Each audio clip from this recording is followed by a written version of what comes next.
तो गाइस स्वागत है आपका एक और नई वीडियो में। इसमें हम डिस्कस कर रहे हैं इंडियन पॉलिटी के टॉप एमसीक्यूज़। गाइस बताना चाहूँगा कि अगर आप लोगों ने let's crack it with Abhishek Gupta का जो यूट्यूब चैनल है इसको सब्सक्राइब नहीं किया है तो इसको सब्सक्राइब कर लीजिएगा। और let's crack it with Abhishek Gupta का फ्री टेलीग्राम चैनल भी है जहाँ पर सारे अपडेट्स आते रहते हैं, तो आप इसको भी ज़रूर से ज़रूर ज्वाइन कर लेना, जहाँ जिससे कि आपके एक भी अपडेट आपका ना छूटे। चाहे वहाँ पर फ्री PDFs हों, चाहे MCQ क्वेश्चंस हों, और भी बहुत सारी चीज़ें आती रहती हैं, तो आप इस ग्रुप को ज़रूर से ज़रूर ज्वाइन करके रखिएगा। चलिए स्टार्ट करते हैं। इससे पहले हमने 25 क्वेश्चंस तक डिस्कस कर लिया था पिछली वीडियो में। अगर आप लोगों ने उसको नहीं देखा है तो उसको देख लीजिए, उसका लिंक भी मैं इसमें दे दूंगा आपको। और बाकी साथ में नेक्स्ट क्वेश्चन हम डिस्कस करते हैं क्वेश्चन नंबर 26 से। तो देखिए 26 क्वेश्चन कहता है which schedule of the Indian constitution contains provisions regarding anti defection law. बहुत ही फेमस क्वेश्चन है कि कौन सा शेड्यूल ऐसा है, कौन सी अनुसूची ऐसी है भारतीय संविधान की जिसमें एंटी डिफेक्शन यानी कि दल बदल विरोधी कानून है। तो सेकंड शेड्यूल में है नहीं, फिफ्थ में नहीं, एट्थ में नहीं, 10th शेड्यूल में है। तो इसका आंसर है 10वीं अनुसूची, 10th शेड्यूल। नेक्स्ट आता है जो टर्म है कलेक्टिव रिस्पॉन्सिबिलिटी, जो कि लोकसभा के लिए यूज़ किया जाता है, is mentioned in which article of the Indian constitution. तो ये इंडियन कॉन्स्टिट्यूशन के किस आर्टिकल में मेंशन किया गया है? तो कलेक्टिव रिस्पॉन्सिबिलिटी जो मेंशन किया गया है वो आर्टिकल 75 में है। काउंसिल ऑफ मिनिस्टर्स के लिए बेसिकली यूज़ किया जाता है। ये जो काउंसिल ऑफ मिनिस्टर्स हैं उन सबकी एक कलेक्टिव रिस्पॉन्सिबिलिटी रहेगी टू द पार्लियामेंट, चाहे वो लोकसभा हो चाहे वो राज्यसभा हो। नेक्स्ट आता है कि who among the following is not a member of the national development council. तो नेशनल डेवलपमेंट काउंसिल में इनमें से कौन एक मेंबर नहीं होता है? तो प्राइम मिनिस्टर तो होते हैं मेंबर, चीफ मिनिस्टर्स भी होते हैं सभी राज्यों के, प्लानिंग कमीशन जो उस टाइम पे हुआ करता था उसके मेंबर्स भी हुआ करते थे, लेकिन चीफ जस्टिस ऑफ इंडिया इसके मेंबर नहीं होते हैं। और यही आंसर है इसका, ऑप्शन नंबर सी, क्योंकि पूछा गया था कि कौन मेंबर नहीं है नेशनल डेवलपमेंट काउंसिल का।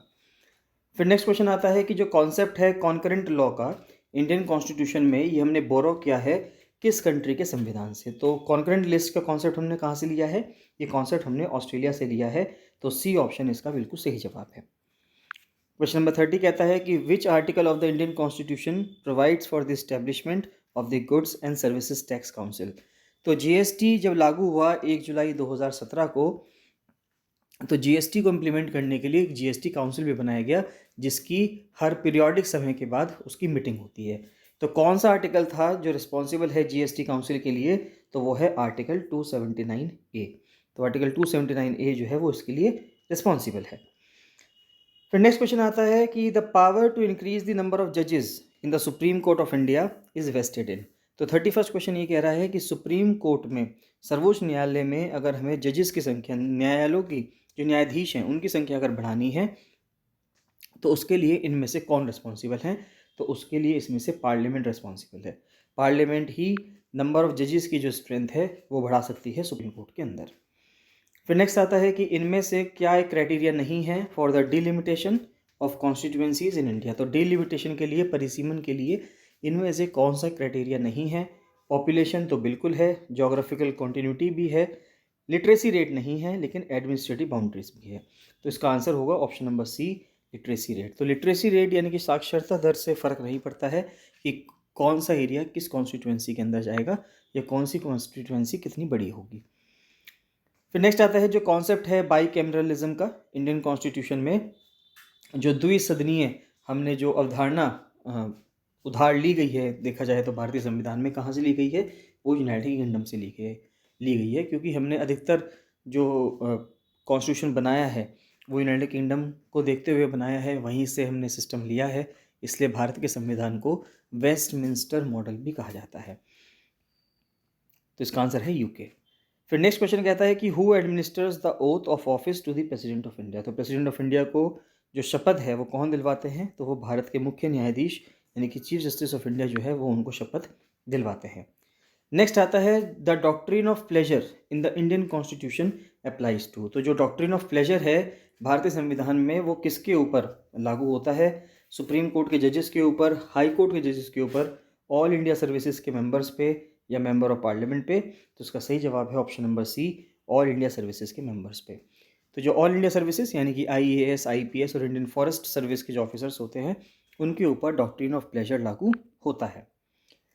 फिर नेक्स्ट क्वेश्चन आता है कि which article of the Indian constitution provides special status to Jammu and Kashmir. तो इनमें से कौन सा आर्टिकल ऐसा था जो जम्मू कश्मीर को स्पेशल स्टेटस दिया करता था? आर्टिकल 356 नहीं, आर्टिकल 360, आर्टिकल 370, आर्टिकल 371। तो इसका सही जवाब है आर्टिकल 370। तो अब ये हमें ध्यान रखना है कि ये जो आर्टिकल था 370, इसको सन 2000 में इसको एब्रोगेट कर दिया गया था, इसको ख़त्म कर दिया गया है आर्टिकल 370 को। फिर नेक्स्ट क्वेश्चन नंबर 37 आता है कि राइट टू प्राइवेसी को डिक्लेयर किया गया था एक फंडामेंटल राइट सुप्रीम कोर्ट के द्वारा। इनमें से किस आर्टिकल के अंदर राइट टू प्राइवेसी आता है? आर्टिकल 14 में, 19 में, 21 में, 25 में। तो जो राइट टू लाइफ है आर्टिकल 21, उसी के अंदर राइट टू प्राइवेसी भी आता है। 2017 में के.एस. पुट्टास्वामी जजमेंट आया, तो के.एस. पुट्टास्वामी जजमेंट जो है उसके तहत राइट टू प्राइवेसी को एक फंडामेंटल राइट डिक्लेयर किया गया। फिर नेक्स्ट क्वेश्चन आता है 38 की chairman of the public accounts committee of the parliament is appointed by. तो जो संसद की लोक लेखा समिति है, पब्लिक अकाउंट्स कमेटी है, इसके हेड को, इसके चेयरमैन को कौन अपॉइंट करता है? तो जो लोकसभा के स्पीकर हैं, सी ऑप्शन बिल्कुल सही होगा कि लोकसभा के जो स्पीकर हैं वो इनको अपॉइंट करते हैं। फिर नेक्स्ट क्वेश्चन आता है कि इनमें से कौन सी एक फंडामेंटल ड्यूटी नहीं है जो इंडियन कॉन्स्टिट्यूशन में मेंशन्ड है? To respect the national flag and national anthem, ये तो है बिल्कुल कि हमें नेशनल फ्लैग और नेशनल एंथम की रेस्पेक्ट करनी है। उसके बाद फिर हमें नेशनल इन्वायरमेंट को प्रोटेक्ट करना है और इम्प्रूव करना है, ये भी मेंशन्ड है। हमें हारमनी और स्पिरिट बढ़ाना है, कॉमन ब्रदरहुड यानी कि जो भाईचारे की भावना है उसको इंक्रीज़ करना है, ये भी बिल्कुल मेंशन्ड है। टू पे टैक्सेस रेगुलरली एंड ऑनेस्टली, ऐसा कहीं पे भी मेंशन नहीं है। तो ये कोई फंडामेंटल ड्यूटी भारतीय संविधान में मेंशन्ड नहीं है। तो इसका सही आंसर होगा option number D. Next question आता है कि जो कॉन्सेप्ट है जुडिशियल रिव्यू का इंडियन कॉन्स्टिट्यूशन में, ये हमने कहाँ से लिया है? तो आर्टिकल 13 जो है वो हमको जुडिशियल रिव्यू की पावर देता है। तो जुडिशियल रिव्यू का कॉन्सेप्ट कहाँ से लिया गया है? यूके से, यूएसए से, कनाडा से या ऑस्ट्रेलिया से? तो ये लिया गया है यूनाइटेड स्टेट्स ऑफ अमेरिका यानी कि यूएसए से। तो 40 का जो बी ऑप्शन है ये बिल्कुल सही आंसर है। फिर नेक्स्ट क्वेश्चन आता है 41। अगर हम देखें कि इनमें से कौन सी रिट ऐसी है जो इशू किया जाता है कोर्ट के द्वारा टू इन्फीरियर कोर्ट्स, जो छोटी कोर्ट्स हैं उनको या ट्राइब्यूनल्स को, to prevent them from exceeding their jurisdiction, कि अपने जो क्षेत्राधिकार है, न्याय का उनका जो क्षेत्राधिकार है उससे अधिकार क्षेत्र से बाहर जाने से रोकने के लिए इनमें कौन सा एक रिट है जिसको यूज़ किया जाता है? हिबिस कॉर्पस को, मैंडेमस को, प्रोहिबिशन को या सर्शोररी को? तो इसके लिए इस्तेमाल किया जाता है निषेध यानी कि प्रोहिबिशन को, कि एक जो हायर कोर्ट है वो प्रोहिबिट करती है, रोकती है छोटी कोर्ट को कि आप अपने क्षेत्राधिकार से, न्याय का जो आपका क्षेत्राधिकार है उससे आप बाहर ना जाएं। फिर नेक्स्ट आता है कि जो थ्योरी है बेसिक स्ट्रक्चर की of the Indian constitution was first propounded. तो सबसे पहले इस थ्योरी को, बेसिक स्ट्रक्चर की थ्योरी को किसने दिया था? तो इसका आंसर है जस्टिस हंसराज खन्ना। तो जो जस्टिस हंसराज खन्ना थे, इन्होंने सबसे पहले बेसिक स्ट्रक्चर की थ्योरी प्रोपाउंड की थी।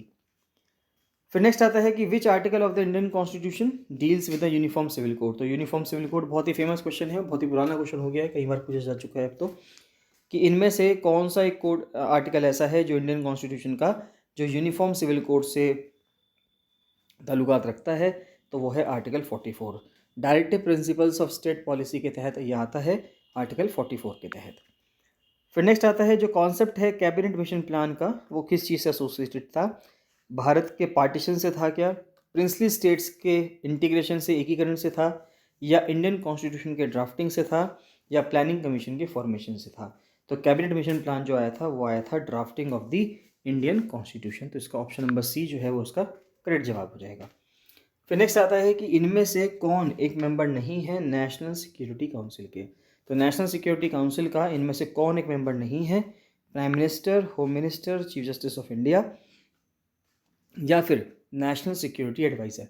तो देखिए, जो नेशनल सिक्योरिटी काउंसिल है इसमें प्रधानमंत्री भी होते हैं, गृह मंत्री भी होते हैं, साथ ही साथ साथ राष्ट्रीय सुरक्षा सलाहकार भी होते हैं, लेकिन जो चीफ जस्टिस ऑफ इंडिया हैं वो इसके मेंबर नहीं होते, और यही आंसर है हमारा CJI यानी कि चीफ जस्टिस ऑफ इंडिया।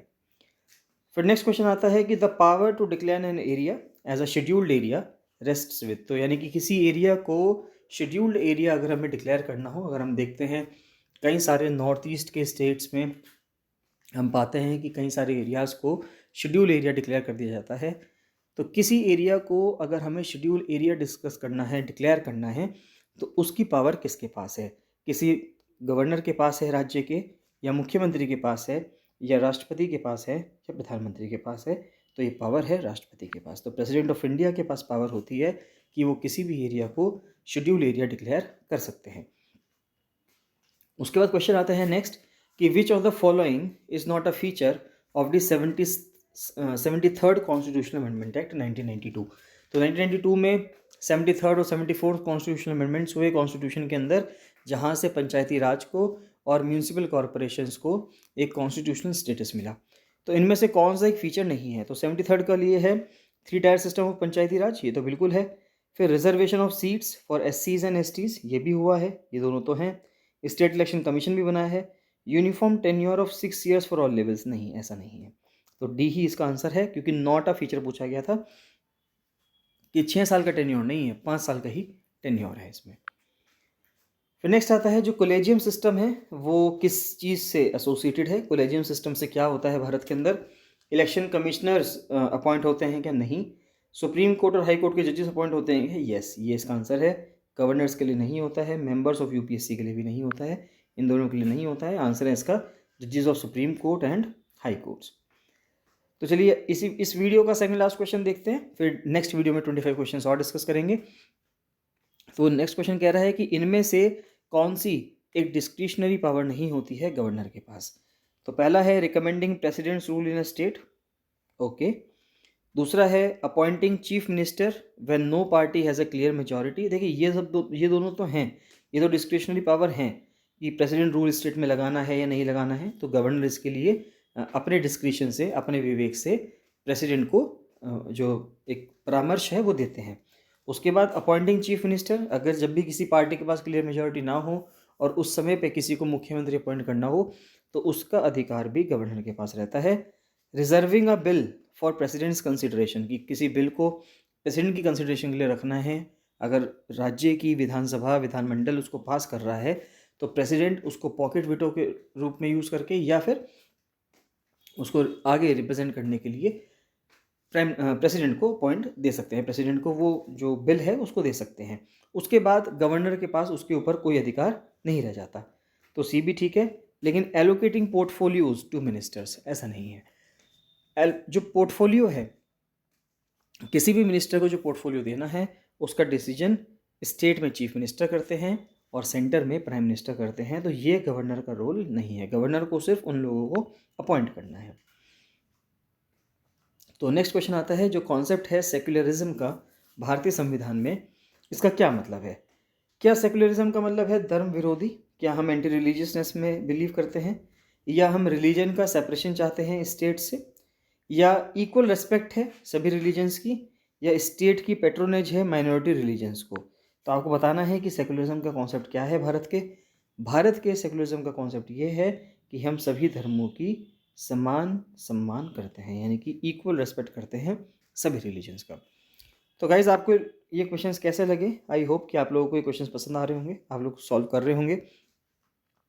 कोई भी डाउट आता है, कुछ भी आपको क्वेरी है, कुछ भी पूछना है, तो आप कमेंट सेक्शन में कमेंट करके पूछ सकते हैं, या फिर जो मेरा नंबर है 7665804421 उस पर कॉल या मैसेज करके भी पूछ सकते हैं। धीरे धीरे हम इसमें टेस्ट सीरीज़ भी लॉन्च करेंगे, जिससे कि आप लोग टेस्ट सीरीज़ इसमें सॉल्व कर सकें और आगे आने वाले उत्तराखंड के अंदर या किसी भी एग्ज़ाम्स में जो भी रिसेंटली एग्ज़ाम्स आने वाले हैं उनके अंदर आप बहुत अच्छा परफॉर्म कर सकें। कोई भी आपको डाउट हो, कोई भी क्वेरी हो, तो आप कमेंट सेक्शन में कमेंट करके जरूर बताइएगा, और किस और टॉपिक पे आपको वीडियो चाहिए उसका भी आप कमेंट सेक्शन में कमेंट कीजिएगा। बाकी मिलते हैं नेक्स्ट वीडियो में। So thank you and bye bye.